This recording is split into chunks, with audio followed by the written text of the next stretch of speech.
Indian premier league শুরুর ম্যাচেই দারুণ দাপট দেখিয়েছে defending champion royal Challengers Bengaluru. তারা সানরাইজার্স হায়দ্রাবাদকে 6 উইকেটে হারিয়ে জয় দিয়ে আসর শুরু করেছে। শনিবার এম চিন্নাস্বামী স্টেডিয়ামে 202 রানের লক্ষ্য তাড়া করতে নেমে শুরু থেকেই ম্যাচের নিয়ন্ত্রণ নেয় বেঙ্গালুরু। মাত্র 9 রানে ফিল সল্ট আউট হলেও বিরাট কোহলি ও দেবদত্ত পাদিক্কাল পাওয়ার প্লেতেই 76 রান তুলে দলকে এগিয়ে নেন। শেষ পর্যন্ত 15.4 ওভারে 4 উইকেট হারিয়ে সহজেই লক্ষ্য ছুঁয়ে ফেলে তারা। বল হাতে 22 রানে 3 উইকেট নিয়ে ম্যাচ সেরা হন ডাফি। এছাড়া রোমারিও শেফার্ড 3 উইকেট নেন 54 রানে। একটি করে উইকেট পান ভুবনেশ্বর কুমার, অভিনন্দন সিং ও সুয়াস শর্মা।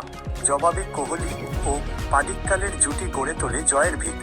শুরুতে জীবন পাওয়া কোহলি পরে দারুণ ব্যাটিং করে 38 বলে 5-4 ও 5 ছক্কায় অপরাজিত 69 রান করেন। পাডিক্কালও 26 বলে 61 রানের ঝড়ো ইনিংস খেলেন, যেখানে ছিল 7টি 4 ও 4টি ছক্কা। দুজন মিলে 101 রানের জুটি গড়েন। অধিনায়ক রজত পাটিদার 12 বলে 31 রানের কার্যকর ইনিংস খেলেন। হায়দ্রাবাদের হয়ে ডেভিড পেন 2টি উইকেট নেন 35 রানে।